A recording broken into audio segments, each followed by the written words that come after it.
이렇게 저희를 불러주셔서 감사합니다. 캠코에 하나님을 찾는 자들을 부르시는 하나님, 오늘도 저희가 주님의 눈을 맞춥니다. 주님께서 이곳에서 자산이 어떻게 움직이는지, 그리고 어떻게 지평을 넓히는지 물론 관심을 가지시겠지만 무엇보다 영혼 구원에 관심 많으신 주님께서 특별히 예배드리고자 이곳에 찾아온 우리 지체들을 주님은 눈여겨보고 계심을 압니다. 오늘도 저희가 주님과 눈 맞추며 당신의 말씀을 우리의 귀에 들으려고 하오니 우리 가슴에 심겨지는 귀한 시간 되게 하여 주셔서 하나님으로 인한 기쁨이, 주님으로 인하여 주어지는 그 놀라움이 우리의 삶을 붙잡고 그리고 이끌어가는 귀한 은혜를 경험하는 예배가 될 수 있도록 이끌어 주시옵소서. 오늘 또 자기의 시간을 내어 주님 앞에 섬김으로 다가온 우리 모든 지체를 주께서 붙잡아 주실 것을 믿사오며 살아계신 예수님의 이름으로 기도합니다. 아멘. 예, 오늘 제목이 100배 축복입니다. 축복 받고 싶으십니까? 다들 뭐 축복 받고 싶지 않은 사람이 누가 있겠습니까? 근데 오늘 그런 얘기는 아닐 거라서 미리 양해를 구하고 시작하려고 합니다. 여러분, 이단이 왜 이단되는 줄 아십니까? 말 그대로 끝이 다르다 이런 표현을 쓰긴 하지만은 실제로 시작부터 달랐고 끝까지 다 다른 게 이단입니다. 그러나 이단도 같은 성경 보거든요. 물론 이제 신천지나 이런 데는 개역 개정 성경은 안 보죠. 개역 한글 성경만 봅니다. 이유는 단순해요. 개역 개정으로 번역이 새롭게 된 것이 자기들의 교리와 맞지 않는 부분이 많기 때문에 그 개역 한글 성경을 고집합니다. 그만큼 엉성하죠. 엉성합니다. 실제로 이단들이 쓰는 여러 가지 방법 중에는 성경을 통으로 보지 않습니다. 딱 자기들이 필요한 구분만 딱 빼가지고 그걸 가지고 이제 주장하는 거죠. 그러다 보니까 이제 성경도 못 바꾸고 새로운 단어로도 형성이 못 되는 거는 그들이 추구하는 그 생각들이 그 안에 녹아 있기 때문이죠. 그래서 실제로 성도들이 하나님의 말씀을 볼 때는 이단과 달라야 되지 않겠습니까? 다양한 시각으로, 그리고 하나님의 말씀의 풍성함을 누리고자 그 속에 깊숙이 들어가 한 구절만 뽑아보는 것이 아니라 대부분 다 이제 연말이 지금 되어 가는데 교회들마다 좀 안타깝긴 해요. 그게 나쁘다고 표현하기는 힘든데, 이렇게 송구영신 예배 되면 말씀 뽑기 하지 않습니까? 그거, 좀 애달파요. 꼭 그럴 필요가 있을까? 말씀이 다 좋은데, 그거 하나 딱 뽑아가지고, 이게 올해 나의 말씀. 거기다가 이제 그것까지는 또 괜찮은데, 그 말씀 뽑으면서 꼭 헌금을 같이 하는 경우도 있거든요. 제가 섬기던 교회에서도 그렇게 했는데, 그러니까 헌금하고 꼭 말씀을 가져가는 느낌을 지울 수가 없어요. 그렇게 해석하진 않겠지만, 교회도 그렇게 하진 않겠지만, 꼭 그런 느낌이 듭니다. 그래서 그 말씀 딱 들고 나면은, 제가 청년사회 갈 때도 그렇게 하는 교회에서 청년들이 말씀 들고 와서 물어봐요. 목사님 해석해달라고. 모르는 거예요. 그 말씀 뽑아놓고도. 그래서 전후 문맥으로 해석해주면 뽑은 구절과 전혀 다른 의미가 나올 수 있는데 그냥 나온 구절만 보고 복 받는다. 오늘 본문처럼 1000배의 복을 받는다. 100배의 복을 받는다. 너무 좋아하는 우리의 모습. 그게 사실 이단으로 걸어가는 첫걸음과 같다는 겁니다. 그래서 성경을 볼 때는 말씀의 전후 문맥을 정확히 이해하고 성경의 전체적인 맥락 안에서 봐야 합니다. 근데 그렇게 하려면 너무 성경이 광범위하잖아요. 그리고 수천 년에 걸쳐서 써졌던 책이기 때문에 이해하기가 쉽지 않습니다. 그래서 우리에게 조금 간편하게 주어진 방법이 신학이죠. 정확한 하나의 물줄기를 타고 성경을 해석할 수 있는 방법을, 이게 어느 한두 명의 신학자가 개발한 게 아니라 이때까지 이뤄왔던 그 수많은 역사 속에서 이것이 바른 신학이다. 특히 이제 바른 신학 안에는 그리스도의 십자가를 중심으로 우리의 삶과 성경을 해석하는 방법을 얘기하는 것. 그래서 바른 신학과 성경 전체의 맥락 안에서 성경을 잘 곱씹으면 건강한 신앙인이 됩니다. 그래서 오늘 제가 이렇게 거창한 얘기로 시작하는 것은 오늘 본문이 이 부분만 가져오면은 성도들을 표현이 죄송스럽습니다. 후리기에 딱 좋은 본문이기 때문입니다. 버려라. 그러면 100배의 축복을 준다. 쉽지 않습니까? 여러분에게 저도 이렇게 설교하면 얼마나 좋겠습니까? 캠코를 위하여, 이 캠코 선교회를 부흥을 위하여 여러분 지금 주머니 다 틀어보십시오. 지금 있는 거 다 내놓으십시오. 크레딧 카드건 다 내놓으셔서 우리 이렇게 좀 시설도 꾸미고 뭔가 해야 하나님의 영광이 나타나지 않겠습니까? 그러면서 제가 이제 양념을 칩니다.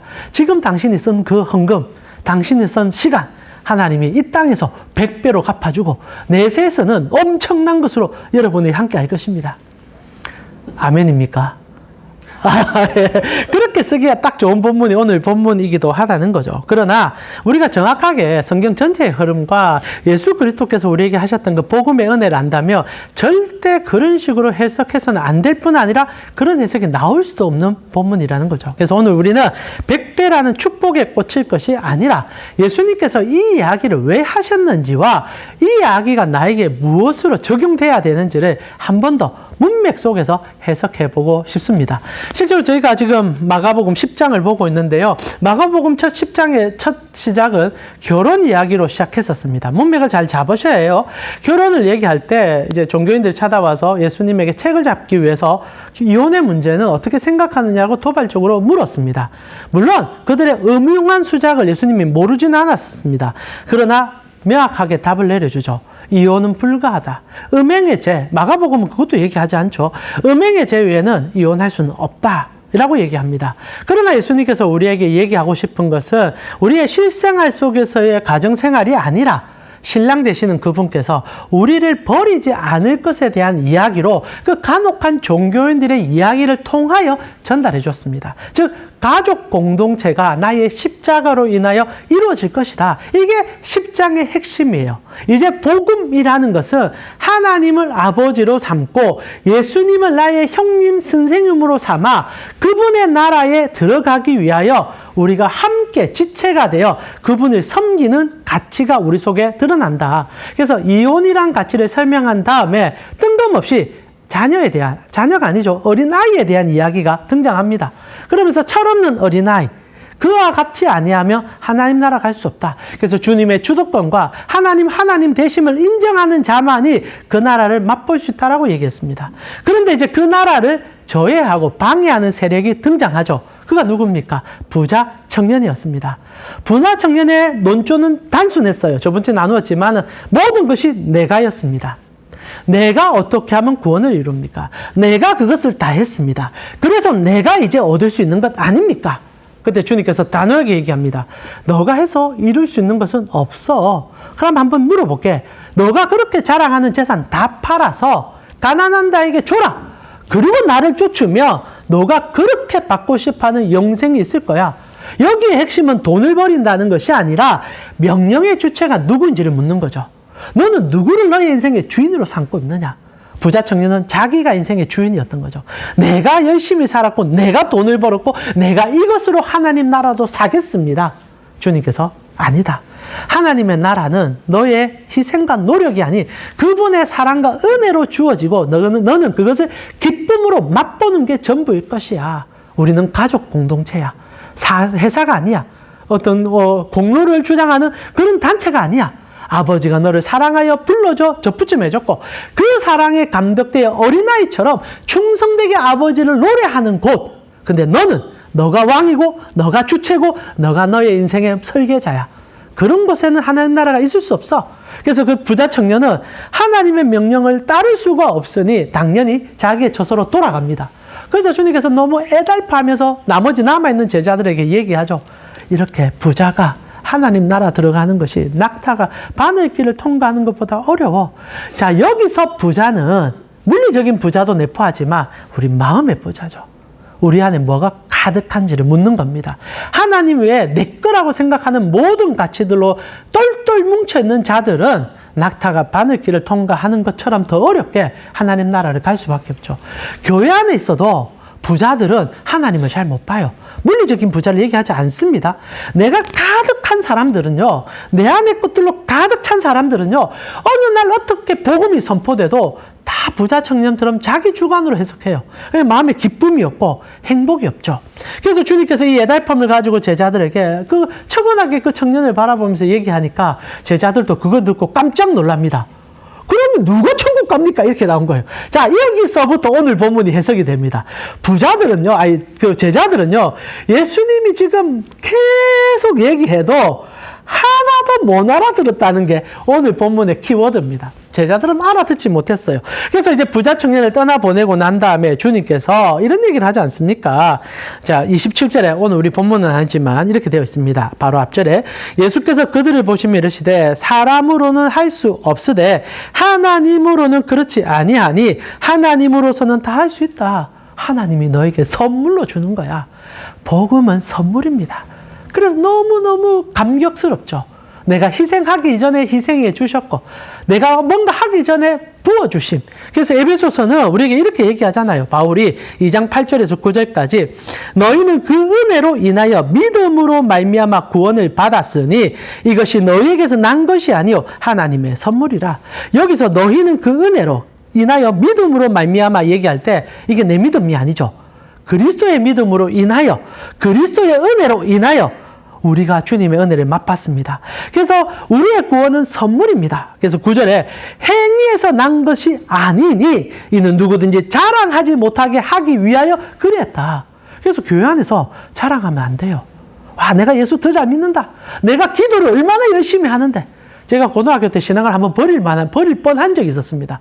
예수 믿고 딱 한 1년 지날 때 제가 정말 열심히 신앙생활을 했거든요. 와, 근데 처음 만난 예수님이 너무 좋아서 그때로만 돌아가면요. 제가 정말 못할 게 없을 것 같아요. 학교 수업 마치면 고2 때인데 저녁마다 2-3시간씩 교회 기도하러 갔습니다. 근데 지금 돌아보면 다람쥐 쳇바퀴 기도했던 것 같아요. 기도에 큰 본질은 없고 우리 이제 어른들이 가르쳐 준 것처럼 반복적인 기도를 자주 했지만 그렇게라도 하고 싶을 정도로 주님이 너무 좋았어요. 그러니까 이제 예수 믿고 1년 안 된 제가 너무 막 기도하고 교회 안에서 막 설치고 다니니까 회장 친구가 미웠던 거예요, 제가. 그래서 회장이 저를 찾아왔습니다. 따로 우리 그때 고등학교 같은 친구인데 대형고등학교 우리 동기들이에요. 그냥 불러가지고 저를 부른 거예요. 강동희, 왜? 너 왜 그래 열심히 해? 이렇게 처음 묻는 거예요. 뭐 예수님 좋아서 그냥 그런 건데? 이렇게 얘기하니까 너 기도 열심히 한대. 너 무슨 기도해? 이렇게 묻는 거예요. 그래서 내가 이런 기도한다니까. 그 친구 딱 한마디 합니다. 너 그 기도할 때 영혼의 짜릿함을 느껴봤어? 이 얘기하는 거예요. 못 느꼈습니다. 그래서 영혼의 짜릿함이 뭐야? 이런 질문하니까 그것도 모르고 신앙생활 하나. 온몸이 전율하듯이 찌릿찌릿한 게 있다. 이렇게 얘기하는 거예요. 그냥 그날 주눅이 확 드는 거예요. 와, 이때까지 내 기도가 엉망이었구나. 내가 하나님 잘못 따랐구나. 그러고 나서 그 친구가 비웃듯이 너 그런 식으로 기도해서는 하나님 못 만나. 내처럼 기도해야 돼. 그리고 방법도 안 가르치고 하는 거예요. 세월이 지나고 지금 생각해보니 이거 사탄이었어, 사탄. 내 영혼을 무너뜨리려고 짜릿한 게 어디 있습니까? 찌릿찌릿이 어디 있습니까? 그런 식으로 내가 미우니까, 사람들이 미우니까 이런 식으로 표현한다는 거죠. 이게 공로주의입니다. 은혜를 아는 교회는 그렇게 할 수가 없죠. 오히려 막 그렇게 하면은 오히려 먼저 선 자들이 붙들어 주지 않겠습니까? 와, 너무 좋다. 하나님 너 깊이 만나구나. 더 열심히 우리 함께 달려가자. 나도 너를 보니까 옛날에 나의 신앙이 떠오르구나. 이게 건강한 교회인데 시기하고 질투하고 자리에 오르고 싶어서 언제나 이제 투표하고 선거 때 되면은 교회가 교회답지 않을 때가 얼마나 많습니까? 그러니까 예수님이 그 얘기를 해준 거예요. 복음이라는 것은 은혜다. 너희가 할 수 없다. 하나님이 다 해주는 거야. 그리고 내가 해줄 거야 라는 얘기를 합니다. 근데 베드로가 질문을 시작합니다. 그게 이제 28절이죠. 이 얘기가 다 끝났어요. 내가 해줄 거야. 이 얘기입니다. 27절은 내가 다 해줄게. 너희는 받아들여. 내가 내 몸을 찢어서 너희를 구원할게. 그래서 베드로가 가만히 쳐다보다가 그런 말은 하나도 귀에 안 들어오는 거예요. 이 교회의 가장 큰 문제예요. 저도요, 우리 이제 설교를 마치고 성도님들과 교제를 하거든요. 다 얘기가 달라요. 내가 하지 않은 얘기도 하세요. 깜짝 놀라요. 그래서 생각해보면 이분이 평소에 생각하는 게 묻어 있을 수밖에 없는 거죠. 그러나 그 틈에 들어가 교정되어지고 변화되어지 가기 때문에 설교 사역을 합니다. 오늘 제가 이렇게 설교하잖아요. 여러분, 우리는 몇 안 되니까 점검하진 않겠지만 제가 한 얘기 여러분은 각자 다르게 다 들을 것 같아요.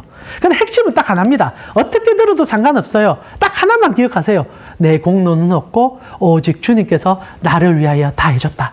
이것만 남으면 돼요. 모든 설교는 이것만 남으면 돼요. 와, 예수님이 진짜 다 해줬다. 예수님 밖에 없다. 이것만 떠오르면 되는데 내가 자꾸 들어가서 부자 청년처럼 와, 저 말 듣고 나니까 내가 더 해야지. 와, 저러면 되겠구나. 더 헌금해야지. 이러면 그날 예배는 여러분 잘못 드린 거예요. 베드로가 딱 그렇게 얘기합니다. 우리 28절 같이 한번 읽어볼까요? 베드로가 기가 막힙니다. 예수님의 속이 천불이 나는 얘기를 해요. 같이 읽겠습니다.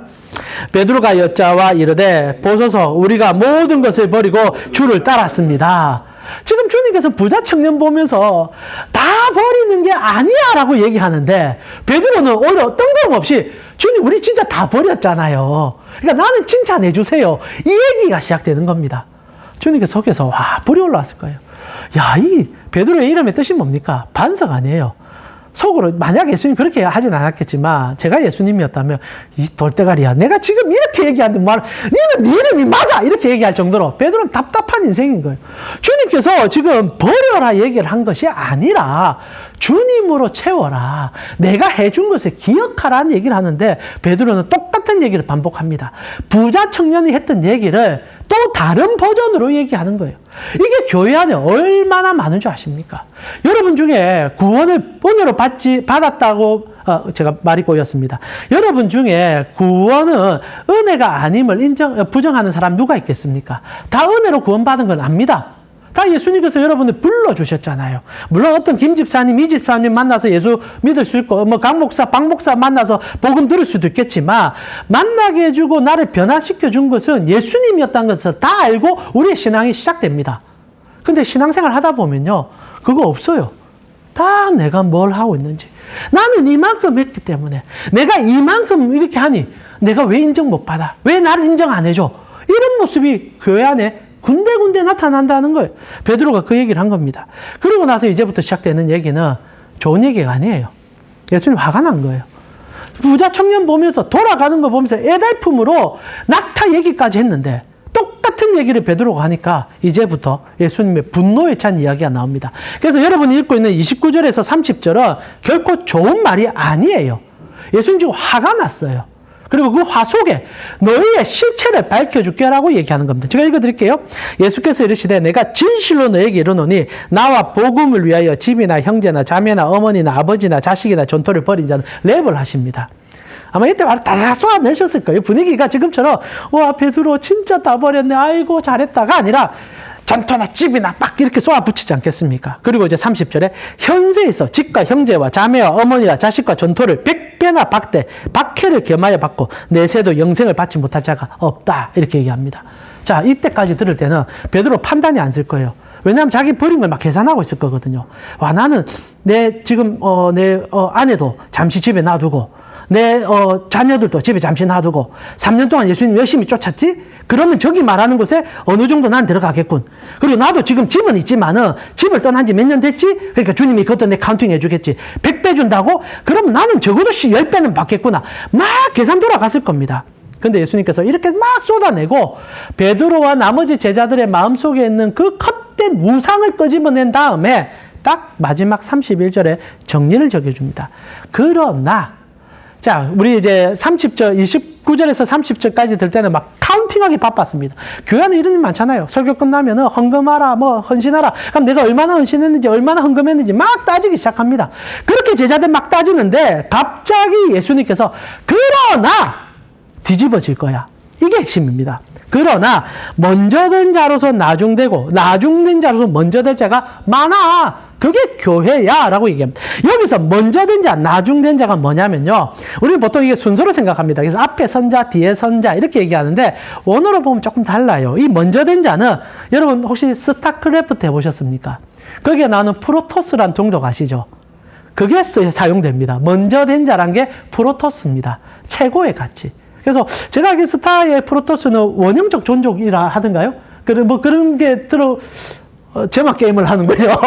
얼마 전에 누구죠? 우승했다고, 롤인가 우승했다고, 대단하고, 우리 대통령도 그 얘기 하시던데, 우리 프로 게임을 보진 않더라도 조금만 알아낼 필요가 있지 않겠습니까? 자, 프로토스라는 단어가 쓰입니다. 그리고 나중되고라는 단어는 에스카토스라는 단어를 써요. 이거는 적다 이게 아니라 무가치하다. 그러니까 프로토스는 최상의 가치, 에스카토스는 없는 가치. 그러니까 모든 것을 가졌다고 생각하는 자들은 아무것도 못 갖게 되고, 아무것도 못 갖게 되었다 생각하는 자는 모든 것을 갖게 될 거예요. 이게 복음입니다. 교회는요, 아무것도 못 받는 것이에요. 왜냐하면 주님이 다 해주니까. 그게 십자가예요. 우리가 더 구할 게 없어요. 십자가에서 하나님이 우리를 위하여 전능하신 그분이 살을 찢는 날 모든 것을 그의 자녀에게 다 줘버렸습니다. 양자됨을 허락해주고 영생을 허락해줬습니다. 그 외에 우리가 받는 것들은 그분이 주시는 그 놀라운 은혜 가운데 표현일 뿐이에요. 그런데 이것을 모르니까 더 많은 것을, 더 좋은 것을 들어야 받을 수 있다는 착각이 나오는 겁니다. 그래서 얘기하는 거예요. 프로토스를 추구하는 자들은 에스카토스가 될 것이다. 예수를 못 만났다는 얘기죠. 그러나 에스카토스, 주님밖에 없다라고 생각하고 나는 무가치합니다. 내가 어떻게 구원받을 수 있습니까? 라고 얘기하는 자는 프로토스가 될 것이다. 왜? 주님의 자녀가 될 것이니까. 그래서 천국 가면 이거 심판받지 않습니까? 양과 염소가 주님 앞에 섭니다. 또 다른 이제 분류들은 이렇게 얘기하죠. 주님, 내가 주님에서 평생을 살았습니다. 주님 얘기합니다. 나 너 모르는데? 이게 에스카토스죠. 이게 프로토스죠. 관계가 없는 거예요. 그래서 그들은 아무리 열심히 살아도 영벌에 떨어집니다. 그런데 일부의 계층들은 뭘 했는지는 몰라요. 주님이 내가 굶주릴 때, 내가 희생될 때 너가 나를 섬겨주지 않느냐. 우리 그런 적이 없는데 에스카토스. 모르는 거예요. 우리는 그렇게 한 적이 없는데요. 근데 주님이 얘기하잖아요. 가난한 자를 나의 형상으로 돕고 너가 그렇게 길을 가다가 그렇게 손잡았다. 구제가 그들을 구원한 게 아니라 예수의 형상으로 살아갔기 때문에 구원받았다고 얘기하는 거죠. 그것이 100배입니다. 결국 주님께서 하고 싶은 얘기는 교회 공동체에 대한 얘기였던 거예요. 이제 내가 내 피로 너희를 값사서 하나님을 사랑하는 자녀들로 삼아줄 것이고 그곳에 너희의 가족, 너희의 친지, 너희의 이웃이 생기게 될 것인데 그 날을 위해서 내가 두벅두벅 걸어가고 있다. 그래서 오늘 본문 이후에 보면은 예수님께서 33절에서 34절에 이렇게 얘기합니다. 말씀 마무리할게요. 보라, 우리가 예루살렘에 올라가노니 인자가 대제사장들과 서기관들에게 넘겨지매 그들이 죽이기로 결의하고 이방인들에게 넘겨주겠고 그들은 능욕하고 침뱉음에 채찍질하고 죽일 것이나 그는 3일 만에 살아나 너에게 다시 올 것이다. 이것이 프로토스라는 거죠. 최고의 가치다. 그래서 오늘 제자들에게 얘기하는 가치, 집 버려라, 헌금 많이 해라. 그래서 100배의 복을 받으라가 아닙니다.